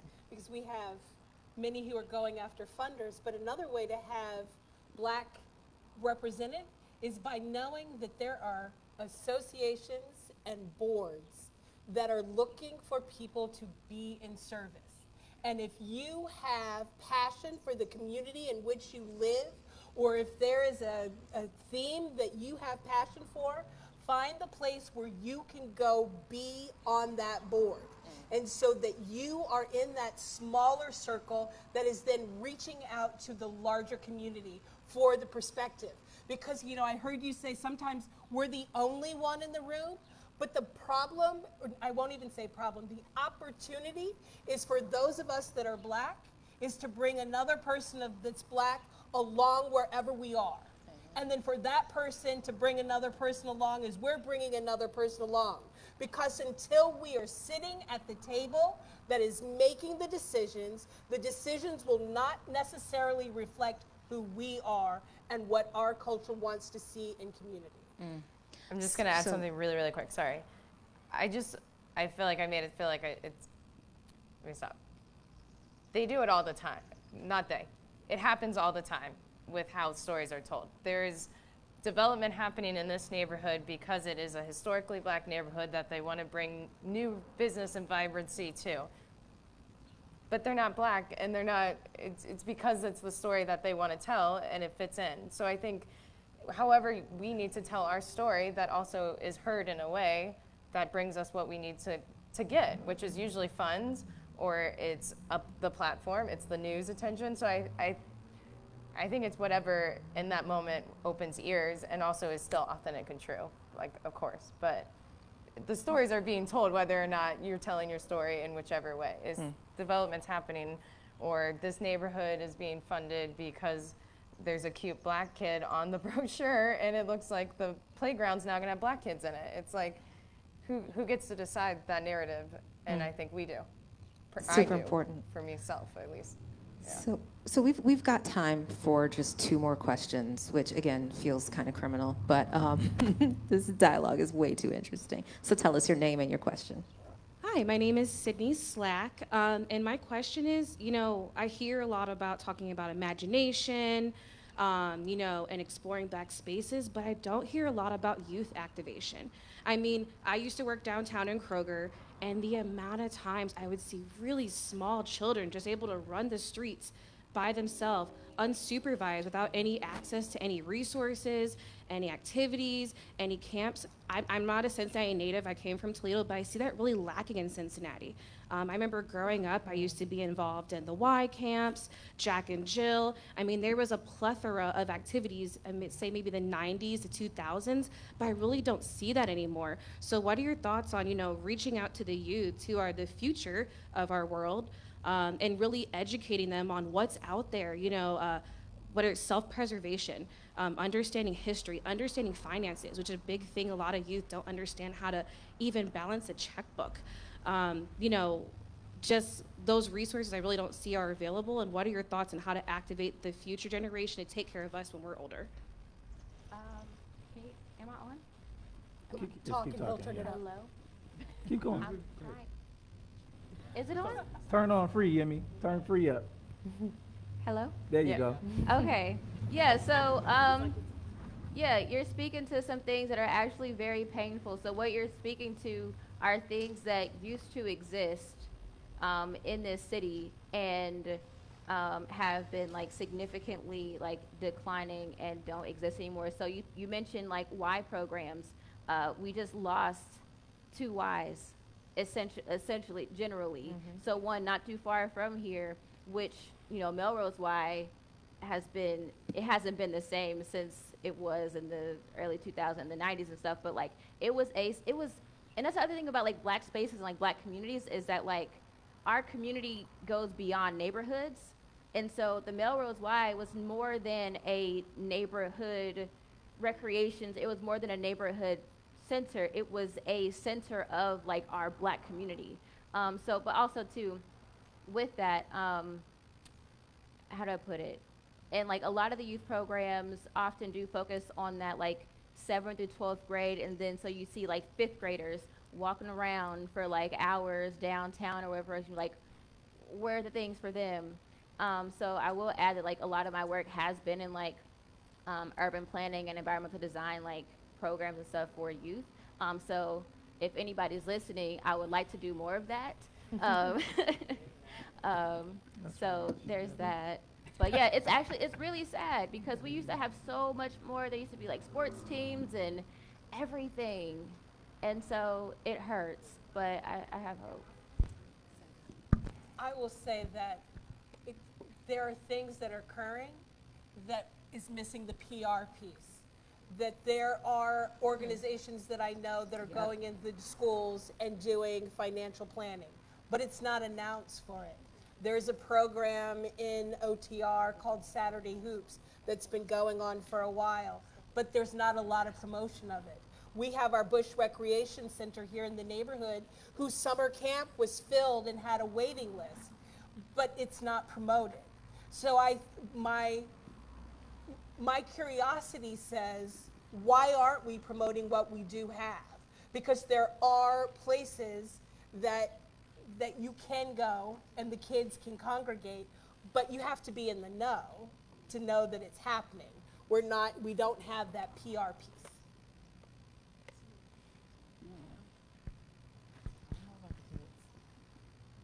Also, if you don't see it, build it. Like, figure out how to build it.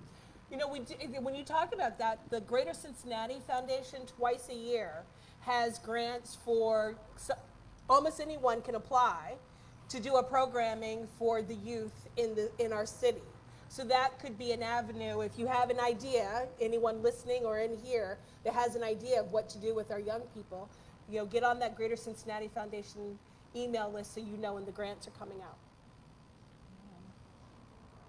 You don't need to be a nonprofit to apply for it.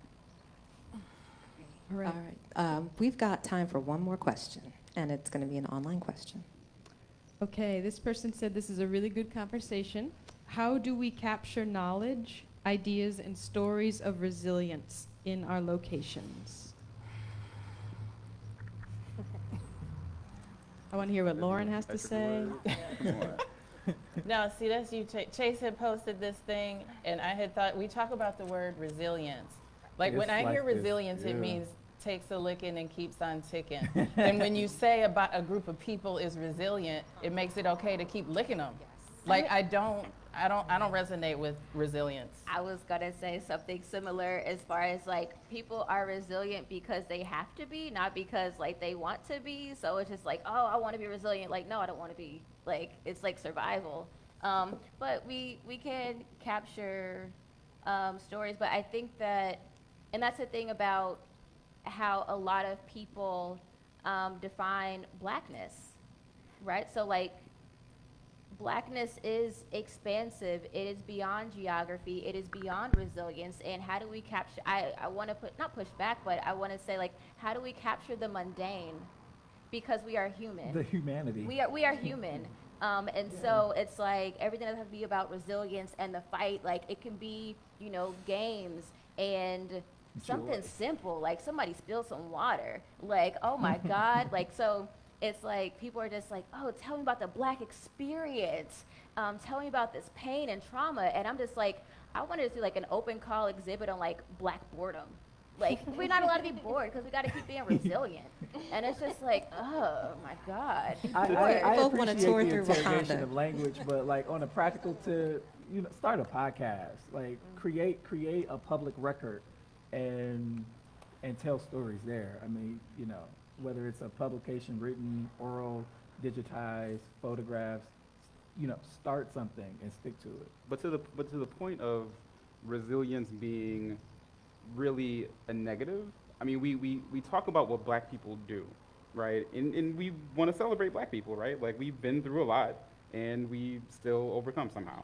But there's always a missing piece to the story of why we had to overcome in the first place, right? Like we're talking about symptoms, and we're never talking about the disease that we keep trying to overcome from, right? So there's part of the story that I think that, I don't know, do we capture that, Orlando? No, I don't. No, not necessarily. D. Mesfin Johnson says we always try to treat the fish when the water is sick, right? Mm-hmm. And so instead of going after root causes, we continue, because the symptoms are sexy and they are right here, they're tangible, we can see, and we tend to talk about that. But I think the journalism industry is going through a reckoning right now in many regards. I mean, we're looking at what Nicole Hannah-Jones experienced. We're looking at Ta-Nehisi Coates, and we're looking at a publication like Bridge Detroit that isn't a daily, that isn't trying to compete with the Detroit Free Press or the Detroit News, but we really want to tell stories in long form. So that requires a little bit more money and a little bit more patience, but also a little bit more work, right?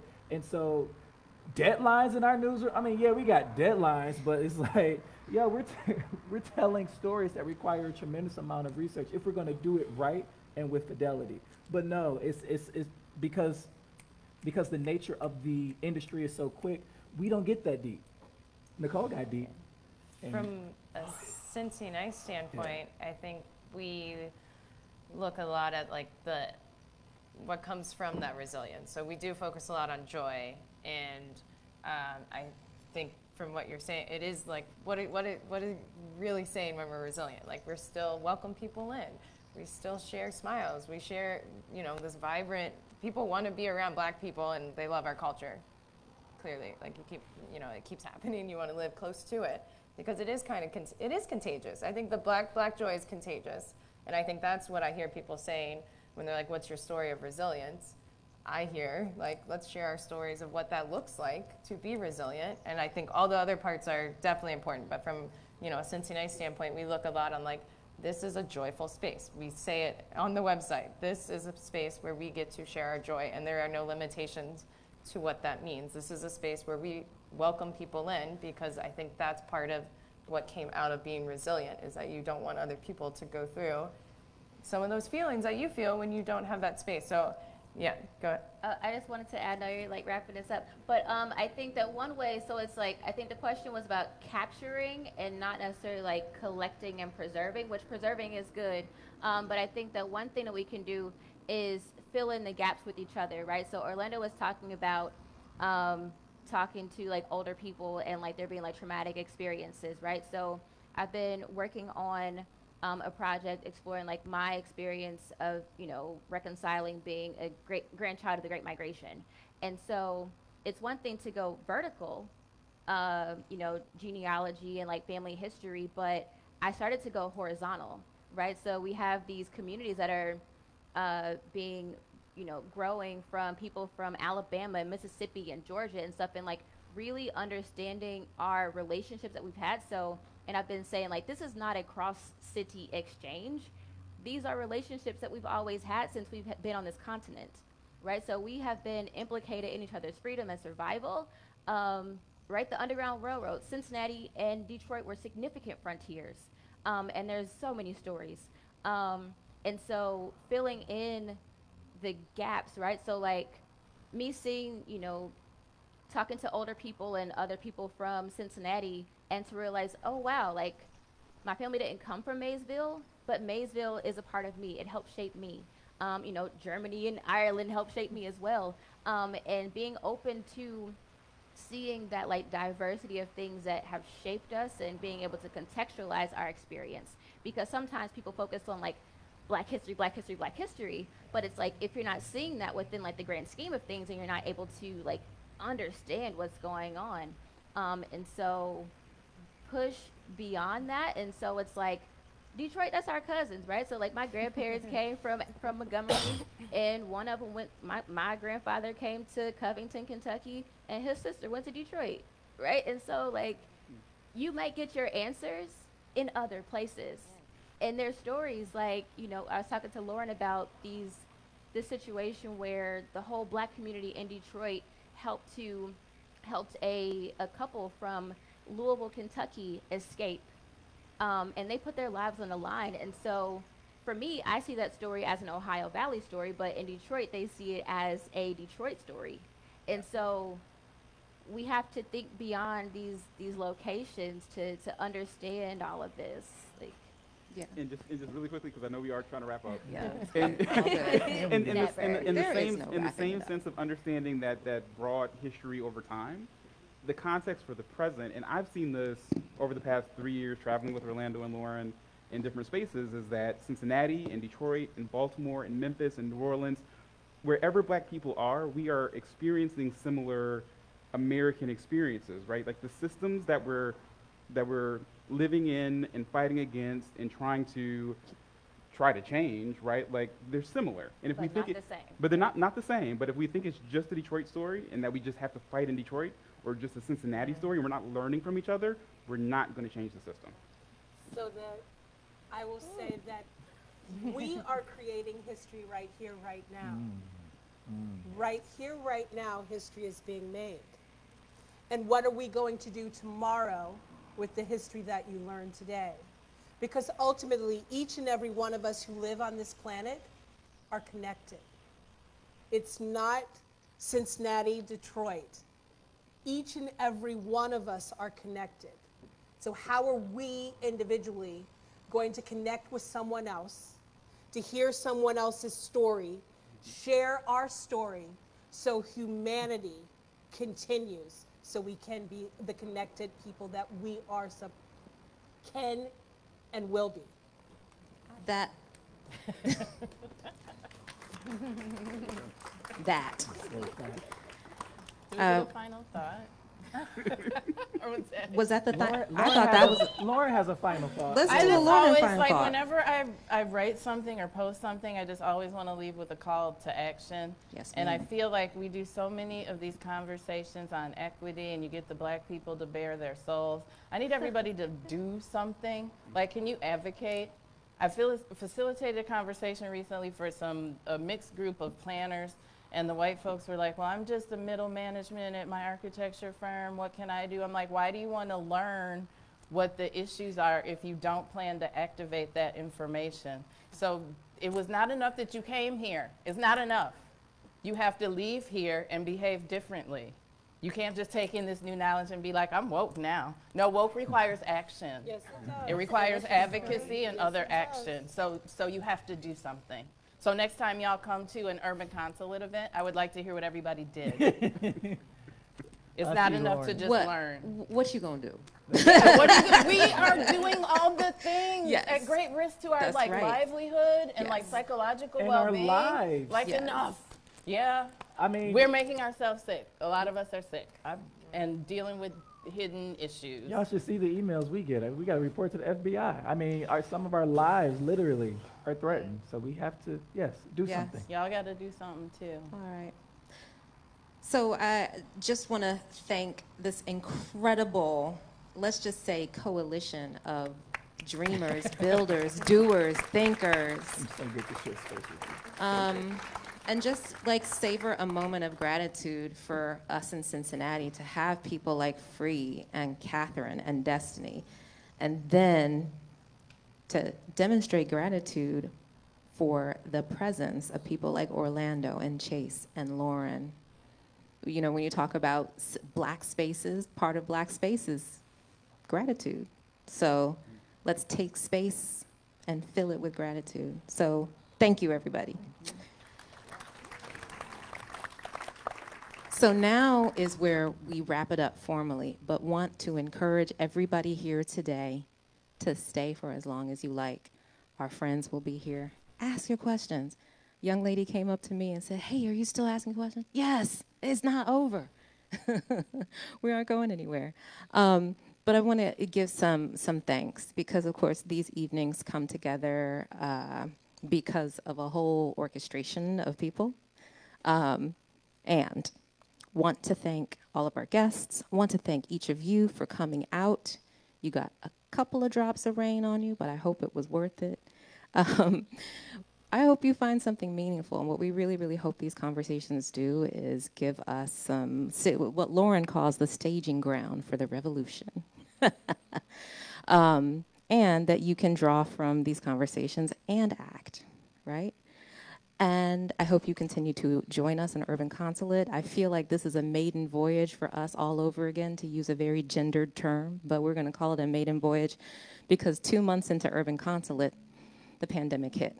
So we get to press restart with all of you, and so this marks the first Urban Consulate back, and we're back. So we hope you'll continue to gather with us for the rest of the year.